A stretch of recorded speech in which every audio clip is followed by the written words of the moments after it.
இன்றைக்கு சொல்லுவார்கள் மேகதாது அணை பிரச்சனை இருக்கிறது, இது தீர்க்க வேண்டும் என்று உடனடியாக இதில் கவனம் செலுத்த வேண்டும் என்றெல்லாம் ரொம்ப அரிச்சுப்படுகிறார்கள்.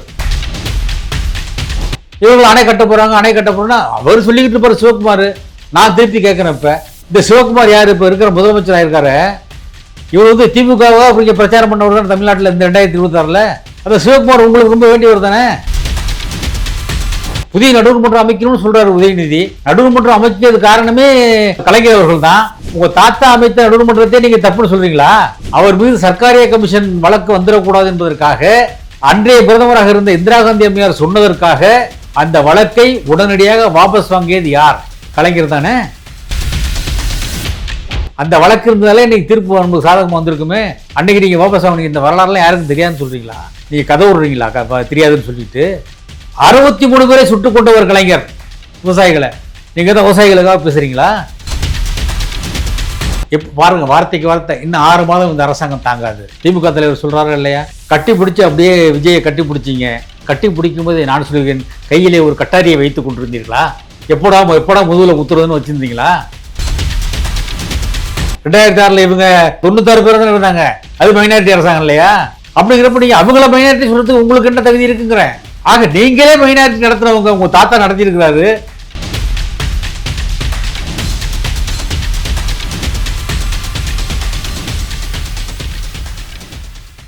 C7 வாய்ஸ் நேயர்களுக்கு வணக்கம். இன்றைய நேர்காணலில் நம்மோடு இணைந்திருக்கிறார் டி நகர் தொகுதியின் முன்னாள் எம்எல்ஏ VP கலைராஜன் அவர்கள். வணக்கம் சார். வணக்கம் சார். அரசியல் களத்துல நிறைய மாற்றங்கள் ஏற்பட்டுட்டு வருது. நீங்க அதிமுக திமுக 2 திராவிட கட்சிகளும் பயணித்து இப்ப தாவேக்காவில் போய் இணைஞ்சிருக்கீங்க. என்ன காரணம் சார்? அதிமுகவில் வந்து நம்முடைய புரட்சித் தலைவர் அம்மா அவர்கள் இருக்கிற வரை நான் பல்வேறு முக்கிய பொறுப்புகளிலே வகித்தவன்.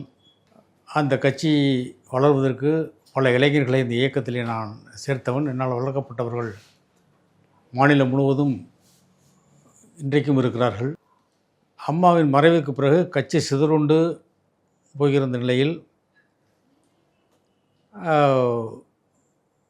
அன்றைக்கு திமுக தலைவராக இருந்த திரு மு.க. ஸ்டாலின் அவர்கள் அழைத்ததின் பேரில் திமுகவில் என்னை நான் ஐக்கியப்படுத்தி கொண்டேன். ஐக்கியப்படுத்தி கொண்ட பின்னால் எனக்கு அங்கே திமுகவினுடைய இலக்கியணி செயலாளராக பதவி வழங்கினார்கள். அந்த பொறுப்புக்கு ஏற்றபடி என்னுடைய செயல்பாட்டை நான் நிரூபித்து காண்பித்தேன். அதற்கு பிறகு எனக்கு 2 முறை நான் சட்டமன்ற உறுப்பினராக டி நகர் தொகுதியில் அம்மா எனக்கு வாய்ப்பு தந்தார்கள். அதிலே முதல் முறை நான் 16,500 வாக்குகள் வித்தியாசத்திலும், 2வது முறை 35,000 வாக்குகள் கிட்டத்தட்ட அந்த 35,000 வாக்குகள் வித்தியாசத்திலும் நான் மிகப்பெரிய வெற்றியை பெற்றேன். அந்த வெற்றியின் மூலம் அதே நேரத்தில் நான் மாவட்ட சேர்ந்த காரணத்தினால் 9 தொகுதிகளில் 8 தொகுதிகளில் நான் அன்றைக்கு அதிமுகவை வெற்றி பெற உழைத்தேன். சேப்பக்கத்தில் மட்டும் கலைஞர் வெற்றி பெற்றார் அன்றைக்கு. அப்படி என்னை வளர்த்தவர் அம்மா என்கிற காரணத்தினால் எனக்கு திரு மு.க. ஸ்டாலின் அவர்கள் மீது ஒரு நம்பிக்கை வந்து அவர் தலைமையேற்று நான் இணைந்ததற்கு பின்னால் எனக்கு 2021 வாய்ப்பு வழங்குவார் என்று எதிர்பார்த்தேன். நான் வாய்ப்பு வழங்குவேன் என்று சொன்னேனா என்று ஒரு கேள்வியை அவர் முன்வைப்பார் திரு ஸ்டாலின் அவர்கள். அன்றைக்கு என்னை அழைத்து சென்றவர் என்னால் அரசியலில் வளர்த்துவிடப்பட்ட திரு செந்தில் பாலாஜி அவர்கள் தான் அழைத்து சென்றார்.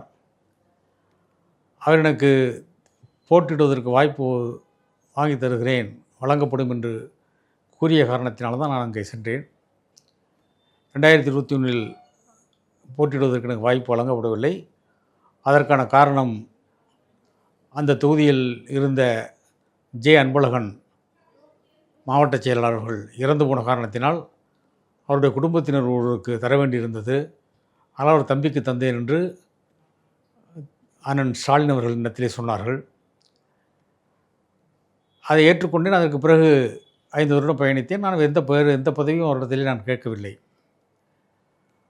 அதற்கு பின்னால் 2026 எனக்கு ஒரு வாய்ப்பு வரும் என்று நம்பிக்கொண்டிருந்தேன்.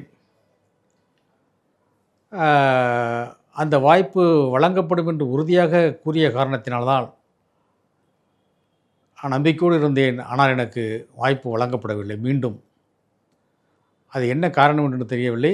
ஆனால் அதே அன்பழகனுடைய குடும்பத்தில் சேர்ந்த ஒருவருக்குத்தான் மீண்டும் வழங்கினார்கள்.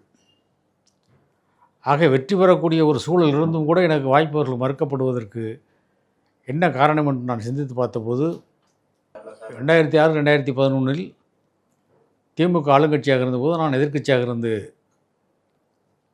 பல முறை அவர்களிடத்தில் நான் வாதாடுகிற வாய்ப்பு கிடைத்தது. வாதாடினேன்.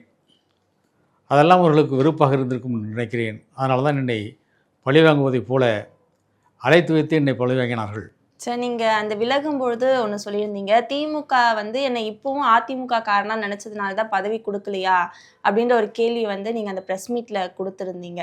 ஸோ இப்போவும் இப்போ நீங்கள் தாவேக்காவில் இணைகிறப்ப அந்த பார்வை மாறிடுறதுக்கான வாய்ப்பு இருக்கா சார்?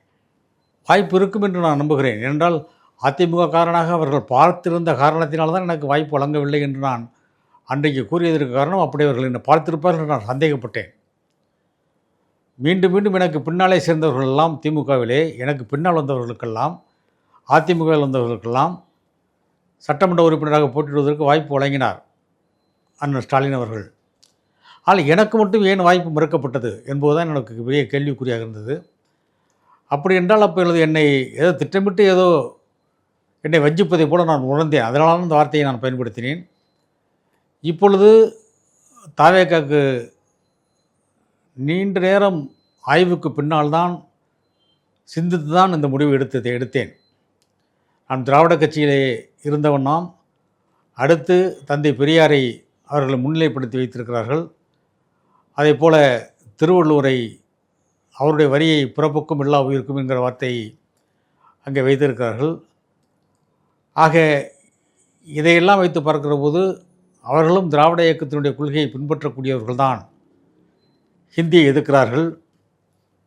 அதே போல் நிதி தர வேண்டும், கல்விக்கு வர வேண்டிய நிதியை ஹிந்தியை ஏற்றுக்கொண்டால்தான் தருவோம் என்பதை நாங்கள் ஏற்றுக்கொள்ள மாட்டோம் என்று திரு விஜய் அவர்கள் சொல்லியிருக்கிறார்கள், முதலமைச்சர் அவர்கள். அதே போல் தொகுதி மறுவரையறை என்பதை தாவேகா ஏற்றுக்கொள்ளாது என்றும் அவர்கள் சொல்லியிருக்கிறார்கள். இந்த போன்ற காரணங்களையெல்லாம் வைத்து பார்க்குற போது கிட்டத்தட்ட ஒரு 95% மேலே அவர்களுடைய கொள்கை திராவிட இயக்கத்தினுடைய கொள்கையை பின்பற்றுவதைப் போலத்தான் இருக்கிறது. எனவே தான் நான் தாவேக்காவில் என்னை இணைத்து கொண்டேன். சார், அதே சமயம் இப்போ தாவேக்காவில் தொடர்ந்து அதிமுகவை சேர்ந்தவங்களா இருக்கட்டும், திமுகவில் இருக்கிறவங்க போய் இணைகிறப்ப நடுவில் இந்த குதிரை பேரம் தாவேக்காவில் அதிகமாக நடந்துட்டு இருக்கு அப்படின்னு நிறைய விமர்சனங்கள் திமுகவை சேர்ந்தவங்களே முன் வச்சுட்டு வராங்க. ஸோ இந்த குதிரை பேரம் நடக்கலை நிறைய விமர்சனங்கள் இருக்கு. நீங்கள் எப்படி பார்க்குறீங்க சார்?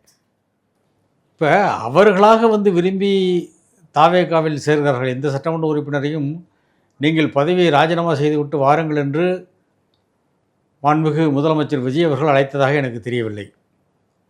இவர்களாகத்தான் ராஜினாமா செய்துவிட்டு வருகிறார்கள். அவர்கள் நோக்கம் என்னவென்று எனக்கு தெரியாது. அப்படி வருகிறவர்களை தன் வீட்டு கதவை தட்டி எங்களை கட்சியில் இணைத்துக் கொள்ளுங்கள் என்கிற போது ஏற்றுக்கொள்ள வேண்டியது பொறுப்பும் அந்த அந்த தன்னை அணுகிற போது அவர்கள் நேசிக்கிற பண்பும் மாண்புமிகு முதலமைச்சர்களிடத்திலே தாவேக தலைவராக அவருக்கு இருக்கிற காரணத்தில் அவர்களை எல்லாம் ஏற்றுக்கொள்கிறார். இதில் குதிரை பேரம் என்பதற்கான வார்த்தைக்கு அங்கே வேலையே இல்லை. ஏனென்று சொன்னால் குதிரை பேரம் நடக்கிறது என்று சொல்லி ஒருவர் வழக்கு போட்டார், உயர்நீதிமன்றத்தில் வழக்கு போட்டார். அந்த வழக்கிலே நீதிபதிகள் குதிரை பேரம் நடந்ததற்கான எந்த ஆதாரமும் இல்லை, எனவே இந்த மனுவை தள்ளுபடி செய்கிறோம் என்று அவர்கள் அறிவித்து விட்டார்கள், தள்ளுபடி செய்து விட்டார்கள். பிறகு எங்கிருந்து குதிரை பேரம் வரும்? இப்ப இடையில RS பாரதி அவர்கள் கூட ஆளுநரை சந்தித்து அதுக்கான புகார் கடிதத்தை கொடுத்திருந்தாங்க. இப்படி தொடர்ந்து திமுக தரப்புல இருந்தும் இந்த குற்றச்சாட்டு முன்வைக்கப்படுது. இன்னொன்னு என்னன்னா, இப்ப தாவேக்கா ஆட்சி வரத்துக்கு முன்னாடி பிரச்சாரங்கள்ல சொன்னது திமுக ஒரு தீய சக்தி, அதிமுக ஊழல் சக்தி, நிறைய விமர்சனங்கள் பிரச்சாரத்தை முதலே சொல்லியிருந்தாங்க. அப்படி இருக்கும்போது இப்ப ஜெயிச்ச பிறகு அந்த கட்சியினரை இப்ப தாவேக்காவில இணைக்கிறாங்க அப்படின்னா இவங்க தூய சக்தியா மாறிடுவாங்களா அப்படின்ற ஒரு கேள்வி இருக்குல்ல சார். இப்ப நிறைய விமர்சனங்களை முன் வச்சிட்ட பிறகு இப்ப தொடர்ந்து வந்து சேர்ந்துட்டு இருக்காங்க. இப்ப திமுக அதிமுகக்கு மாற்றா பார்க்கப்பட்ட தாவேக்கா இப்ப மறுபடியும் அதே நிலையில தான் வருதா அப்படின்ற ஒரு கேள்வி இருக்கு. இப்போ திமுகவிலிருந்து புரட்சித் தலைவர் எம்ஜிஆர் அவர்கள் 72 அவரை கட்சி விட்டு நீக்குகிற போது அன்றைக்கு ஏழைகளும் சாதாரண தொண்டர்களும் விவசாயிகளும் பாட்டாளிகளும் தான், தாய்மார்களும் தான் அன்றைக்கு எம்ஜிஆருக்கு பக்கத்துணையாக இருந்தார்கள். அதை போலத்தான் இப்பொழுதும் இவர் கட்சி ஆரம்பித்து 2 ஆண்டுகளாவது. அதற்குள் அவருக்கு ஏற்படுத்திய சிக்கல்களெல்லாம் உங்களுக்கு தெரியும். கரூர் சம்பவமெல்லாம் உங்களுக்கு தெரியும். சிபிஐ வழக்கு நடந்து கொண்டிருக்கிறது. எனவே அதை பற்றி நான் விரிவாக பேச விரும்பவில்லை. அதிலே லட்சக்கணக்கான பேர் கூடுவார்கள். புரட்சித் தலைவர் அம்மா அவர்கள் கூட்டத்துக்கு பார்த்தீர்கள் என்றால் லட்சக்கணக்கிலே கூட்டம் கூடுவார்கள். எம்ஜிஆர் அவர்களுக்கும் லட்சக்கணக்கிலே கூட்டம் கூடுவார்கள்.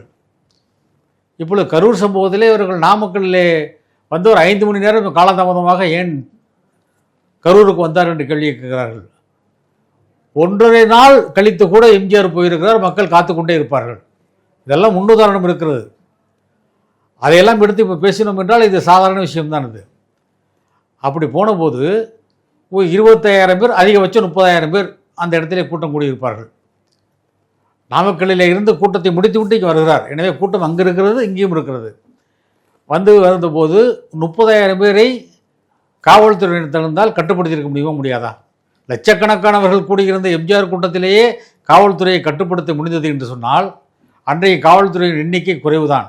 இதுல திமுகவுடைய பங்கு இருக்குன்னு சொல்ல வரீங்களா சார்? திமுகவுடைய அலட்சியம் அந்த மாதிரி ஏதாவது சொல்ல வரீங்களா? திமுகவினுடைய ஆட்சியினுடைய அலட்சியம் என்று சொல்வதா, அல்லது சட்டம் ஒழுங்கை சரியாக பராமரிக்கவில்லை காவல்துறை? அப்படி ஒழுங்காக பராமரித்திருந்தால் 41 உயிர்கள் போவதற்கு அங்கே வழி அமைந்திருக்காது என்பதுதான் என்னுடைய வருத்தத்தோடு நான் சொல்லிக்கொள்வது. எனவே காவல்துறை அங்கே ஒழுங்காக செயல்பட்டு இருக்குமானால் அந்த சம்பவம் அங்கே நடந்திருக்காது. இதற்கு மேல் நான் அது டீப்பாக உள்ளே போக விரும்பலை, ஏன்னா வழக்கு இருக்கிற காரணத்தினால். சரி, அதைத்தான் இப்பொழுது கரூர் கூட்டத்தில் இப்பொழுது பேசினார். மேம்பாலத்திலிருந்து அந்த இடத்துக்கு வருகிற வரை, அன்றைக்கு கூட்டத்தில் அவர் அதைத்தான் பேசினார். மேம்பாலத்திலிருந்து அந்த பொதுக்கூட்டத்துக்கு வருகிற, அந்த நடக்கிற இடத்துக்கு வருகிற வரை கூட்டம் இருந்தது, என்னை அழைத்து வந்தார்கள் காவல்துறை என்று அவர்களை பாராட்டிய அதே விஜய் தான் பிறகு இப்படியெல்லாம் சூழ்நிலை நடந்திருக்கிறது. அதனால தான் இப்படி ஒரு செருப்பு வீசப்படுகிறது, ஒரு செருப்பு அவர் மீது வீசப்படுகிறது. அண்ணா அந்த சமயத்துல ஒரு அங்க இல்லையே அப்படின்ற ஒரு குற்றச்சாட்டு தான் இப்பவும் பேசப்பட்டு இருக்கு. இப்போ அங்கிருந்து அவர் ஓடிட்டாரே அப்படின்ற ஒரு விமர்சனங்களும் அவர் மேல வைக்கப்பட்டுட்டு வருது. இல்லை, அதுதான் அதை நான் சொல்ல வர்றேன். ஒரு செருப்பு வீசப்படுகிறது. செருப்பை நிச்சயமாக விஜயுடைய ரசிகர்கள் வீசியிருக்க மாட்டார்கள். யாரோ ஒருவர் வீசியிருக்கிறார். நான் திமுக காரர் தான் வீசினார் என்று நான் சொல்லவில்லை. யாரோ ஒருவர் வீசியிருக்கிறார், வீச தூண்டப்பட்டிருக்கிறார் என்று வைத்துக் கொள்ளுங்களேன். அப்படி எதற்கு காரணம்? அங்கே ஏதாவது சலசலப்பு வரும், ஒரு பிரச்சனை வரும், அதனால் கைகலப்பு ஏற்படும், சட்டம் ஒழுங்கு சீர்குலைவு ஏற்படும் என்கிற சிந்தனையில் தான் அந்த செருப்பு வீசப்பட்டிருக்கும் என்று நான் இன்றைக்கு நினைக்கிறேன். அன்றைக்கும் நினைத்தேன், இன்றைக்கும் நினைக்கிறேன். அதைத்தான் சரியாக கட்டுப்படுத்தவில்லை காவல்துறை என்று அன்றைக்கு பாராட்டிய விஜய் அவர்கள் இன்றைக்கு அதை வருத்தத்தோடு தெரிவித்திருக்கிறார்கள்.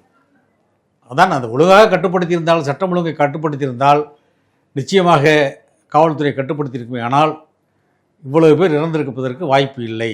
அப்பாவிகள் இறந்து போனார்கள். சார், நீங்க வந்து திமுகவில் பயணித்தேன், அப்ப எனக்கு அதை தோணு இருந்தது அப்படின்னு சொல்லியிருந்தீங்க. ஆனா தேர்தலுக்கு முன்னாடி வரைக்குமே திமுக தான் வெற்றி பெறும் அப்படின்ற கருத்து கணிப்பு எல்லார் மத்தியிலுமே இருந்தது. தேர்தல் பிறகுதான் ஒரு மிகப்பெரிய மாற்றம் நடந்திருக்குன்னு அதே அரசியல் விமர்சகர்கள் பேசிட்டு வராங்க. இப்ப திமுகல இருக்கிறப்ப இந்த ஒரு தோல்வி வந்து எதனால சாத்தியமாச்சு அப்படின்னு நீங்க நினைக்கிறீங்க சார்? திமுகவில் வந்துங்க தோல்வி அமைச்சதுக்கு காரணம் வந்து வேட்பாளர்கள் பல இடங்களிலே வந்து சரியான வேட்பாளர்களை இவர்கள் போடவில்லை. அவர்கள் மகனுக்கு வேண்டியவர்கள், மருமகனுக்கு வேண்டியவர்கள், மனைவிக்கு வேண்டியவர்கள் என்றெல்லாம் திரு மு.க. ஸ்டாலின் அவர்கள் அப்படி வேட்பாளர்களை போட்டாரே ஒழிய கட்சிக்கு உழைத்தவர்கள், கட்சிக்கு வேண்டிய தியாகம் செய்தவர்கள், கட்சிக்காக எந்த அர்ப்பணிப்பும் செய்ய தயாரானவர்கள் என்று பார்த்து அவர்கள் வேட்பாளர்களை நிறுத்தியிருப்பார்களே. ஆனால் அவர்களுக்கு உளவுத்துறை இருந்தது. உளவுத்துறை கொடுத்த அறிக்கையின்படியாவது அவர்கள் அதை பார்த்து சீர்தூக்கி பார்த்து வேட்பாளரை நிறுத்தியிருப்பார்கள். ஆனால் நீங்கள் சொன்ன வெற்றி அவர்களுக்கு கிடைத்திருக்கும். வேட்பாளர்களை சரியாக நிறுத்தாத காரணத்தினால்தான் இவருக்கு மக்களிடத்தில் திராவிட சக்திகள், திராவிட இயக்கங்கள் மீது மக்களுக்கு இருந்த ஒரு ஏமாற்றமும் வெறுப்புணர்வும் இன்றைக்கு திரு முதலமைச்சராக இருக்கிற திரு விஜய் அவர்களை முதலமைச்சராக ஆக்கினால் என்ன தவறு என்று சொல்லி மக்கள் ஒரு மாற்றத்தை கொண்டு வர நினைத்து அவருக்கு வாக்களித்திருக்கிறார்கள். அதனால தான் அவர் வெற்றி பெற்றார் ஒழிய திமுக தோல்வியுற்றதுக்கு காரணம் அவர்கள் தான் காரணம். யார்? திமுகவுடைய செயல்பாடுகள் சரியில்லை. திமுகவினுடைய தலைமையினுடைய செயல்பாடுகள் தான் காரணம். ஆனா திமுக ஆட்சியில நிறைய திட்டங்களை கொண்டு வந்தாங்க. இது மக்கள் மத்தியில போய் சேரும்ன்ற நல்ல எதிர்பார்ப்பு இருந்தது. இந்த விடியல் பேருந்தா இருக்கட்டும், அதுக்கப்புறமா படிக்கிற மாணவர்களுக்கு இந்த 1000 உதவித்தொகை, இது எல்லாமே வந்து திமுகவுடைய ஒரு நல்ல பிளஸ் பாயிண்டா பேசப்பட்டுட்டு இருந்தது. ஸோ இது எல்லாமே இதை தாண்டி அந்த வேட்பாளர்கள் நியமிக்கிறதுல திமுக தவறு பண்ணிட்டாங்கன்னு நம்ம எடுத்துக்கிறோம். அப்படிதான் நினைக்கிறோம். நம்ம அப்படிதான் எடுத்துக்கணும். ஏன்னா அவர்கள் கொடுத்த திட்டங்கள் எல்லாம் சாதாரண திட்டங்கள் இல்லை. இப்போ காலை உணவு திட்டம் இன்றைக்கு கூட, இப்பொழுது 4 நாளைக்கு முன்னால் கூட முதலமைச்சர் அவர்கள் விஜய் அவர்கள் அந்த காலை உணவு திட்டத்தை 6ஆம் வகுப்பிலிருந்து 8ஆம் வகுப்பு வரை விரிவுபடுத்தியிருக்கிறார். கிட்டத்தட்ட 25 லட்சம் என்பது இப்பொழுது 4.5 லட்சம் கூட சேர்த்து அவர்களுக்கு சாப்பாடு போடப்படும் என்று சொல்லியிருக்கிறார். அதெல்லாம் அருமையான திட்டங்கள். அதே போல் பெண்களுக்கு மகளிர் உரிமை தொகை 1000 ரூபாய் என்று சொல்லியிருக்கிறார்கள். அதேபோல் விடியல் பயணம், இதெல்லாம் வந்து நல்ல திட்டங்கள் தான். திட்டங்களை நான் யாரும் குறை சொல்ல முடியாது.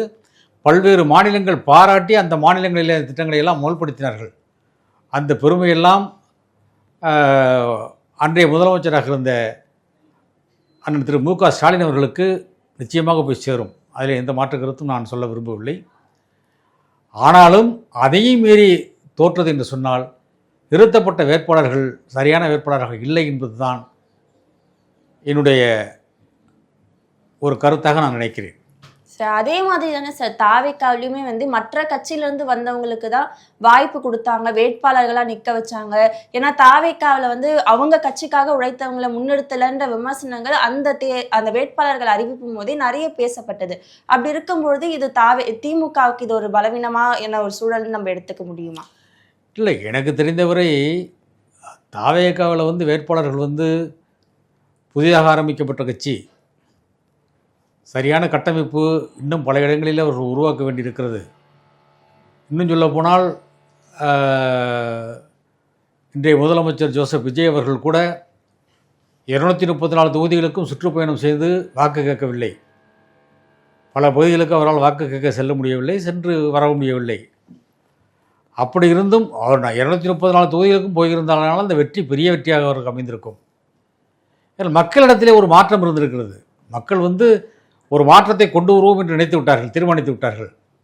அப்படி தீர்மானித்து விட்ட பிறகு திமுக, அண்ணா திமுக என்று நம்ம கட்சியை சொல்லி கொண்டிருந்தால் அதில் ஒரு மக்களிடத்திலே ஒரு மாற்றம் இருந்திருக்கிறது.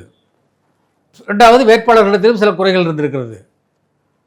ஆக ஒரு மாற்றத்தை கொண்டு வரலாம் என்று பார்க்கிற போது அது எம்ஜிஆருக்கு பிறகு ஒரு நடிகர் என்று பார்க்கிற போது இப்பொழுது விஜய் தான். அதுவும் ஒரு தமிழ்நாட்டைச் சேர்ந்த, தமிழினத்தை சேர்ந்த ஒரு நடிகர் விஜய் அவர்கள் வந்திருக்கிறார்கள் போது அவரிடத்தில் தான் ஒரு மாற்றத்தை கொடுப்போமே, அவர் என்ன செய்வார் என்ற நம்பிக்கையில் மக்கள் வாக்களித்தார்கள். அதனால தான் அவருக்கு அதுனாவது நீங்கள் வாக்களித்த வேட்பாளர்கள் நிறுத்தப்பட்ட வேட்பாளர்கள்லாம் இளைஞர்கள் தான் அதிகபட்சம். நீங்கள் பார்த்தீங்களே, ஆனால் வயதானவர் என்று சொன்னால் ஒரு சிலர் சொல்லலாம். திரு செங்கோட்டையன் போல, அண்ணன் செங்கோட்டையன், அண்ணன் ஜேசிடி பிரபாகரன் போன்ற ஒரு சில பேரை தான் சொல்ல முடியும்.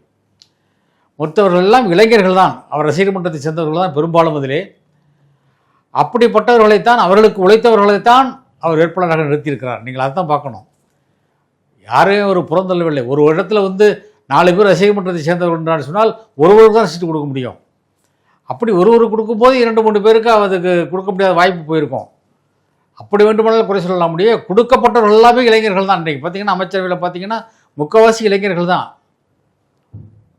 ஒரு காலத்திலே இத்தாலியிலே சொல்வார்கள், ஆட்சி மாற்றத்தை கொண்டு வர வேண்டும் என்று சொன்னால் இளைஞர்களை திரட்ட வேண்டும் என்று சொல்லுவார் மாஜினி என்கிற ஒரு மிகப்பெரிய சிந்தனையாளர். அந்த மாஜினி இளைஞர் இத்தாலி என்று ஒரு இயக்கத்தை ஆரம்பித்தார். இயக்கத்தை ஆரம்பித்து இத்தாலியிலே மிகப்பெரிய மாற்றத்தை கொண்டு வந்தார். அப்படி தான் இன்றைக்கு இளைஞர்கள் ஒரு மாற்றத்தை கொண்டு வந்திருக்கிறார்கள். அவர்களுக்கு தாய்மார்கள் குறிப்பாக பெண்கள் முழுமையான ஆதரவை தந்த காரணத்தினால்தான் அவர்கள் இவ்வளவு பெரிய வெற்றியை பெற்றிருக்கிறார்கள் என்று நான் அழுத்தமாக கூறுகிறேன். யாரும் அதனால் அவரை அந்த கட்சியிலிருந்து இளைஞர்கள் யாரும் ஏமாற்றப்படவில்லை. நல்லவர்களைத்தான் நிறுத்தியிருக்கிறார். அவர்கள் வெற்றி பெற்றிருக்கிறார்கள். மேகதாது பிரச்சனையை பற்றி பேசுகிறாங்க. மேகதாது பிரச்சனை காவிரி பிரச்சனை இன்றைக்கு நேரத்துக்கு நடந்த பிரச்சனையாங்க. உங்களுக்கு தெரிஞ்சிருக்குமா? நீங்கள் கேள்விப்பட்டிருப்பீங்க. இன்னும் அந்த தம்பிலாம் இருக்காங்க, எல்லாரும் தெரிஞ்சிருக்கும். காவிரி பிரச்சனை 100 ஆண்டு கால பிரச்சனைன்னு சொல்கிறாரு உதயநிதி. 100 ஆண்டு கால பிரச்சனை அல்ல. ராணி மங்கம்மாள் காவிரியில் குறுக்க அணை கட்டும்போது படையெடுத்து சென்று உடைத்தவர், அந்த அணையை உடைத்தவர். இன்னும் சொல்ல போனால் சோழர் காலத்திலே சோழ மன்னர்கள் படையெடுத்து சென்று அந்த கர்நாடகா கட்டிய அணையை உடைத்தெறிந்த வரலாறெல்லாம் இருக்கிறது. தெரிந்து பேசுகிறாரா தெரியாமல் பேசுகிறாரா என்று எனக்கு தெரியவில்லை. இன்றைக்கு சொல்வார்கள் மேகதாது அணை பிரச்சனை இருக்கிறது, இது தீர்க்க வேண்டும் என்று, உடனடியாக இதில் கவனம் செலுத்த வேண்டும் என்றெல்லாம் ரொம்ப அரிச்சு பண்ணுகிறார்கள். வந்து ஆட்சிக்கு வந்து இப்போ தான் வந்திருக்கிறாரு, வந்து உட்கார்ந்துருக்கிறாரு. அதுக்கான விளக்கங்கள் சுப்ரீம் கோர்ட்டு தீர்ப்பு சொல்லியிருக்கு 2018. ஆரம்பத்துல அவகாசம் கொடுக்குறோம் அப்படின்றதே மு.க. ஸ்டாலின் அவர்கள் சொல்லியிருந்தாங்க. இப்ப அதுக்கான இல்லை அப்படின்னு சொல்ல வரீங்களா சார்? அதை நான் சொல்ல வர்றேன். அது அடுத்த ஒரு லைனில் சொல்லலாம். அதை முடிச்சுட்டு அதை சொல்லணும்னு நினைக்கிறேன்னா, இதை வந்து இந்த மேகதாது பிரச்சனையில் காவிரி பிரச்சனையை இவங்க பேசும்போது 100 ஆண்டு கால பிரச்சனை சொல்கிறாங்க. நான் சொன்ன 12 ஆண்டு கால பிரச்சனை இதுன்னு சொல்லி இப்போ தான் அவங்க ஆட்சிக்கு வந்திருக்கிறாங்க. வந்த பிறகு சுப்ரீம் கோர்ட் ஜட்ஜ்மெண்ட் என்ன சொல்லியிருக்கு 2018 இதே காவிரி பிரச்சனையில், இது வந்து தமிழ்நாடு, புதுச்சேரி, கேரளாவினுடைய அனுமதி இல்லாமல் மேகதாது அணை கட்டப்படக்கூடாது, கட்டப்பட முடியாது என்று தெளிவாக சொல்லியிருக்கிறது. அதையும் மீறி கட்டினால் கண்டெம்ட் ஆஃப் கோர்ட் வந்துடும். சுப்ரீம் கோர்ட் சொன்ன ஜட்ஜ்மெண்ட் இது. கண்டெம்ட் கோர்ட் வருமாறாதா? வரும். இது தெரிஞ்சிருந்தே இவர்கள் அணை கட்ட போகிறாங்கன்னா அவர் சொல்லிக்கிட்டு இருப்பார் சிவகுமார். நான் திருப்பி கேட்குறேன், இப்போ இந்த சிவகுமார் யார்? இப்போ இருக்கிற முதலமைச்சராக இருக்காரு. இவர் வந்து திமுகவாக அப்படி பிரச்சாரம் பண்ணவர் தான் தமிழ்நாட்டில் இந்த 2026. இங்கே வந்து பிரச்சாரம் பண்ணவருமா? அந்த சிவகுமார் உங்களுக்கு ரொம்ப வேண்டியவர் தானே? திராவிட முன்னேற்ற கழகத்தினுடைய தலைவர் அண்ணன் ஸ்டாலின் அவர்களுக்கு வேண்டியவர் தானே?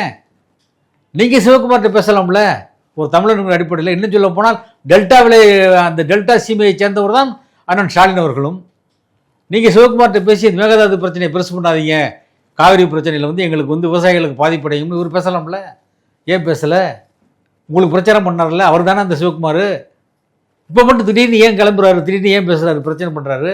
நான் இன்னொரு கேள்வி கேட்குறேன். கிட்டத்தட்ட காங்கிரஸ் எத்தனை வருஷமாக இருக்குது அங்கே கர்நாடகாவில்? 2 வருஷமாக இருக்குமா ஆட்சி? எவ்வளோ நல்லா இருக்குன்னு 2 வருஷமாக இருக்குன்னு நினைக்கிறேன் நான். இவங்க 2 வருஷம் ஆட்சியில் இருந்தாங்கல்ல. அப்போ ராகுல் காந்தியை இவருக்கு வந்து என்ன சொன்னார்? இவர் ராகுல் காந்தி என்னை மூத்த சகோதரராக அழைக்கிறார் என்று அண்ணன் ஸ்டாலின் அவர்கள் சொன்னார். அப்படி மூத்த சகோதரராக அழைக்கிறார் என்று சொன்ன ராகுல் காந்தி இடத்திலே பேசி கர்நாடகத்தில் இருந்த காங்கிரஸ் அரசாங்கம் சீதாராமையா முதலமைச்சர் அவரிடத்திலே பேசி மேகதாது பிரச்சனையை பேசாதீர்கள், மேகதாதுவில் அணை கட்டக்கூடாது என்று நீங்கள் தீர்மானமாக சொல்லிவிடுங்கள், மேகதாதுவில் அணை கட்டக்கூடாது என்று இவர்கள் சொல்லியிருக்கலாமா, சொல்லியிருக்கக்கூடாதா? 2 வருஷமாக இவர்கள் சொல்லவில்லை. இப்பொழுது திடீரென்று திரு மாண்புமிகு விஜய் அவர்கள் முதலமைச்சரானவுடன் ஏன் இந்த பரப்பு பறக்கிறாங்க? மேகதாதுவில் அணை கட்டணும், அணை கட்ட போகிறாங்க, ஏன் அப்படி மிரட்டுறீங்க எங்களை? புதிய நடுவர்மன்றம் அமைக்கணும்னு சொல்கிறார் உதயநிதி. நடுவர்மன்றம் அமைச்சது காரணமே திரு கலைஞர் அவர்கள் தான். உங்கள் தாத்தா அமைத்த நடுவர்மன்றத்தை நீங்கள் தப்புன்னு சொல்கிறீங்களா? சட்டமன்றத்தில் பேச ஆள் இல்லைங்கிறதுக்கான எதை வேணாலும் நீங்கள் பேசலாமா? அப்போ உங்கள் தாத்தா அமைச்ச நடுவர்மன்றம் தப்பு, அதனால் புதிய நடுவர்மன்றம் அமைக்கணும்னு நீங்கள் சொல்லி அதையும் கூட மாண்புமிகு முதல்வர் அவர்கள் விஜய் அவர்கள் ஏற்றுக்கொண்டு புதிய நடுவர்மன்றம் அமைக்கும் என்பதை சேர்த்துக் கொண்டார். வரலாற்றிலே புதிய நடுவர்மன்றத்தை அமைச்சது அவங்க தான். அப்புறம் எதுக்கு புதிய நடுவர்மன்றங்கிற? இப்படி பல விஷயங்கள் இருக்குது. இவங்க காவிரி பிரச்சனை எவ்வளோ இது பண்ணாங்க. இன்னும் சொல்ல போனால் 1972 நினைக்கிறேன் நான், 1972. அப்போ சீஃப் மினிஸ்டர் யார்? Chief minister of Tamil Nadu Kalaignar. Delta மாவட்டத்திலே பிறந்தவர் அவர். விவசாயிகள் ஒரு வழக்கு பதிவு பண்ணாங்க, தாக்கல் செய்திருந்தாங்க. அந்த வழக்கை அவர் மீது சர்க்காரிய கமிஷன் வழக்கு வந்துடக்கூடாது என்பதற்காக அன்றைய பிரதமராக இருந்த இந்திரா காந்தி அம்மையார் சொன்னதற்காக அந்த வழக்கை உடனடியாக வாபஸ் வாங்கியது யார்? கலைஞர் தானே. அந்த வழக்கு இருந்ததாலே இன்னைக்கு தீர்ப்பு நமக்கு சாதகமாக வந்திருக்குமே. அன்னைக்கு நீங்கள் வாபஸ் வாங்கினீங்க. இந்த வரலாறுலாம் யாருக்கும் தெரியாதுன்னு சொல்கிறீங்களா? நீங்கள் கதை விடுறீங்களா தெரியாதுன்னு சொல்லிட்டு? அன்றைக்கு விவசாயிகள் போராடி 8 பைசாவை 9 பைசா தான் ஆக்குனாங்க யூனிட்டுக்கு மின்சாரத்துக்கு.